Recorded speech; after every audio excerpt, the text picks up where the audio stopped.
Part 1. You will hear a science student inquiring about English courses at a university language centre. You now have 30 seconds to read questions 1 to 7.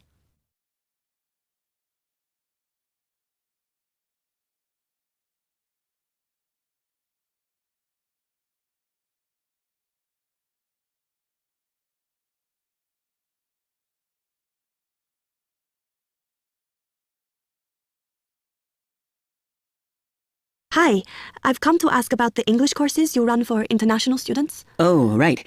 I assume you're a student at the university. Yes, I've just started. Okay, well, we've got a range of courses. It depends what you think you need and how much. We can't run everything at the same time, though. So, for example, in this first term, we are just doing a writing course. I see. That sounds quite useful. What else is there? Some of the courses only run for single terms, and we tend to focus on what students have difficulty with. That means we don't usually do speaking courses, but next term you can do listening. Oh. That'll help you with lectures and things. Our provision is all based on what the majority of our international students need. So is everything term-based? There's nothing that you run all year? Well, let's have a look. Yes, there is a class for vocabulary and grammar every term. That's for everybody, but it's split into 3 or 4 levels. And what about in the holidays? We don't do anything during the winter or spring break. Oh. But over the summer, there's just general classes because that's what most students want. A bit of everything. Okay, quite a variety then. I'll have a think about what I really need because I haven't got much time. Do you have about 20 students in each class, the same as our science seminars? We try to keep it at about 12, and certainly not more than 15. It's important for language classes. They're very different from your normal courses. Right. And how much are the classes? The rate varies depending on how many hours you attend, but you shouldn't have to pay. Usually, the department will fund you and even sort out which classes you need. Oh, brilliant. It would be quite useful for me to have a certificate to take back to my country. Do you put us in for exams? Yes, but we don't like them to clash with your main course exams in June, so we run them in May. Oh. That leaves you time for revision. Do I have to sign up for something now? I'm not quite sure what I want. Classes haven't quite started yet, so you've got time to decide what you do. All we insist is that you sign up before week 5. That gives you about 3 weeks to decide. Okay. You now have 15 seconds to read questions 8 to 10.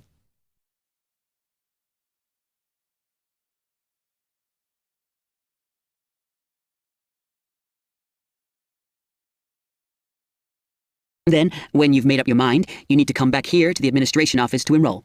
What do I need to bring with me when I enroll? My identity card, I guess. Yes, or your passport. Uh-huh. Then you'll be given a registration form, which you'll have to show to the teacher when you have your first class. Okay. And should I ask my tutor about which classes I should do then? Yes. Then you get a note from him and give that to the desk when you register. Can I use the computers here as well? Yes. You'll be given a password when you go to your first class. So remember to bring a disk with you to save your work on, as you won't be allowed to save it on the hard drive. Okay. Will I need anything else? Dictionary? We've got loads of those here that you can borrow. But you'll need a notebook as we don't provide paper or files. Okay. Thanks.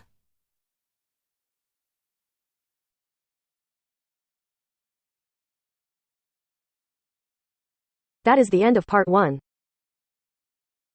You now have half a minute to check your answers.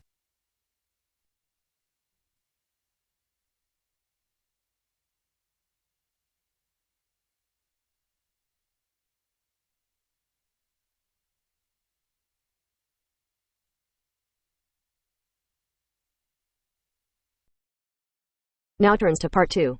Part 2. You are going to hear a talk given by Madeline. She is going to introduce the recreational facilities on campus and in town. First, you have some time to look at questions 11 to 16.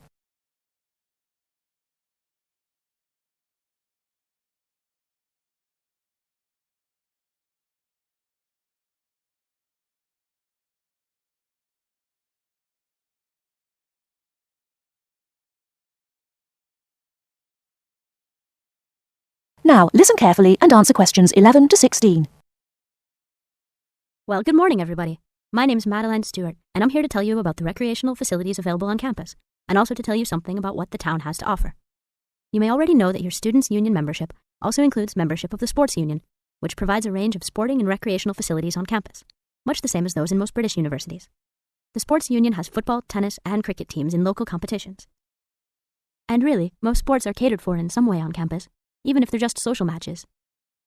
In the building itself, there are fitness classes and a full gym, including weights. The Sports Union can also provide cheap tickets to some major sporting events.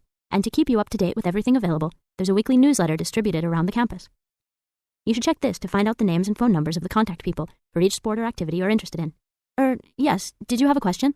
Yes, apart from what you've just said, does the sports union offer individual help in any of its activities, for example, in getting fit and healthy? Yes, we do. The sports union has a fitness assessment clinic every Friday, staffed by the resident sports trainer, who can provide advice on the best program for you and refer you to various charts. I'm sure you all realize that for any medical assessment or health problem, you should go to the University Medical Service. The sports trainer can also advise you on a suitable training program using the weights. And now on to Ashbury. Before you hear the rest of the talk, you have some time to look at questions 17 to 20.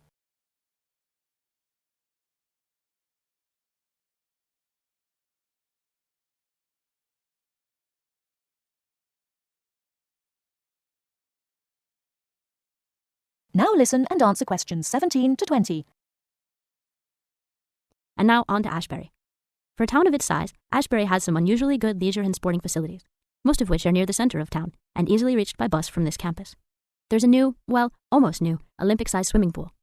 That's not quite in the central town area, but it's only a 5-minute walk from the bus stop.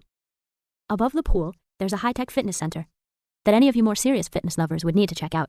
Then, in the center of town, there's a sporting complex called the Anderson Center, which contains squash courts and facilities for a number of other indoor sports, such as basketball. And just around the corner from the Anderson Center, in the main street there, is an indoor bowling alley.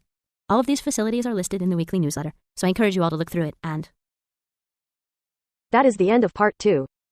You now have half a minute to check your answers.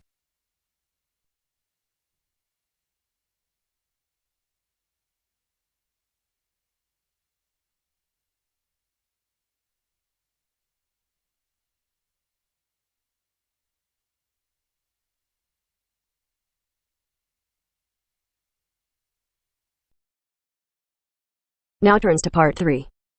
Part 3. To hear a reporter from the New York Times who is presenting a news report prepared by Dion Ciarci and Robert Gebeloff on the topic Middle Class Shrinks, further as more fall out instead of climbing up.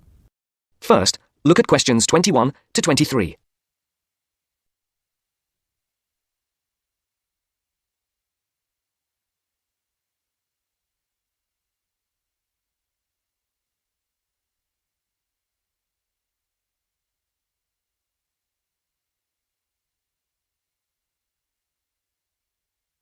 As you listen, answer the questions.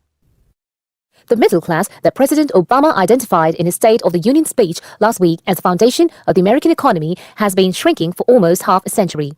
In the late 1960s, more than half of the households in the United States were squarely in the middle, earning, in today's dollars, $35,000 to $100,000 a year. Few people noticed or cared as the size of that group began to fall, because the shift was primarily caused by more Americans climbing the economic ladder into upper income brackets. But since 2000, the middle class's share of households has continued to narrow, the main reason being that more people have fallen to the bottom. At the same time, fewer of those in this group fit the traditional image of a married couple with children at home, a gap increasingly filled by the elderly. This social upheaval helps explain why the president focused on reviving the middle class, offering a raft of proposals squarely aimed at concerns like paying for college education, taking parental leave, affording childcare, and buying a home. Before the conversation continues, look at questions 24 to 30.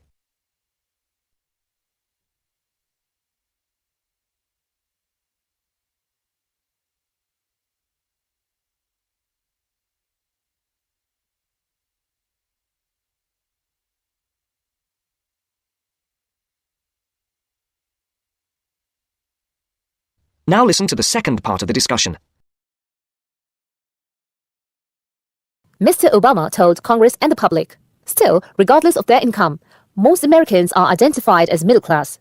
The term itself is so amorphous that politicians often cite the group in introducing proposals to engender white appeal. The definition here starts at $35,000, which is about 50% higher than the official poverty level for a family of 4 and ends at the 6-figure mark. Although many Americans in households making more than $100,000 consider themselves middle class, particularly those living in expensive regions like the Northeast and Pacific Coast, they have substantially more money than most people.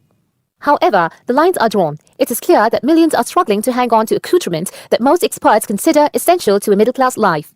I would consider middle class to be people who can live comfortably on what they earn, can pay their bills, can set aside something to save for retirement and for kids in college, and can have vacations and entertainment, said Christine L. Owens, Executive Director of the National Employment Law Project. That is the end of part 3. You now have half a minute to check your answers.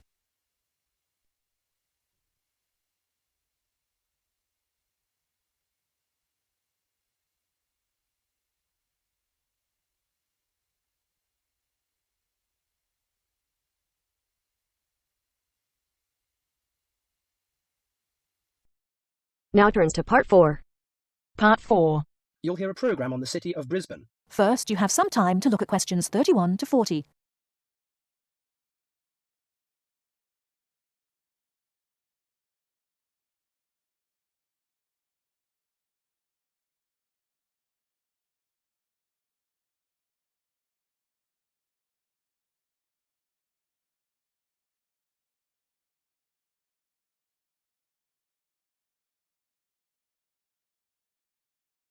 Now, listen carefully and answer questions 31 to 40. Today in our Around the World program, Mr. White is going to recommend a charming city to you, Brisbane. Good morning, ladies and gentlemen. Have you ever been to Brisbane? Well, if you are looking for a mild climate, a relaxed atmosphere, and a lot of culture, Brisbane might be the place for you. Its sunny cafes and offshore islands attract surfers and sun lovers, but it is also the arts capital of Queensland, with many museums and art galleries. This thriving artistic setting mixes well with Brisbane's beach town atmosphere. Together, these two qualities make Brisbane a very desirable place to live. No wonder since 1980 over 500,000 Australians have moved here. Brisbane is now Australia's third largest city. English settlers living in Australia established Brisbane in 1842. At that time, more than 100,000 Aboriginal Australians were living in Queensland. As the settlers discovered Queensland's resources, more and more of them moved in. Regretfully, the settlers drove the Aboriginal Australians from their lands. By 1859, Brisbane had grown into a prosperous city. In 1988, the world watched as Brisbane hosted the World Expo. This international fair showcased new technology, but it also showed off the city of Brisbane to the world. Brisbane also hosts a wide range of events year-round. In April, everyone can enjoy a few laughs at the Comedy Festival, and movie lovers will enjoy a film festival that takes place every August. For 2 weeks in September, there is an outdoor festival of the arts. In October, a music festival draws a large crowd. And in January, you can see Brisbane's most bizarre event. You may be surprised to hear that. The annual cockroach races. That's right, people really do train and race cockroaches. Brisbane's nice climate and compact design makes it easy to explore on foot. Follow the golden arrows in a footpath around the city centre. This will lead you on a tour of Brisbane's historical district. From the city centre, take a boat across the Brisbane River to Southbank. This area is popular for its bike paths, beach and weekend market. Hundreds of artists display their wares at this market. It's a great place to pick up some interesting handicrafts.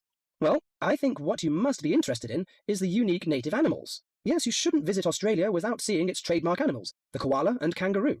The Lone Pine Koala Sanctuary has both. It is located just outside the city centre in beautiful parkland. You can hold one of the park's 130 koalas or feed the kangaroos. Another quiet refuge from the city is Mount Cootla, about 8 kilometres from Brisbane. On a clear day, it offers spectacular views of the city. It also has hiking trails and beautiful gardens. Along the Brisbane River, a sunset cruise is also very relaxing. The areas around Brisbane are impressive. A coastal drive south of Brisbane will take you along the Gold Coast. This famous coastline boasts some of Australia's best beaches. Stradbroke Island is another easy day trip from Brisbane. A cliff on the island called Point Lookout offers a great view. From there you can see dolphins swimming below. Brisbane Forest Park, to the north of Brisbane, is a great place for hiking and camping.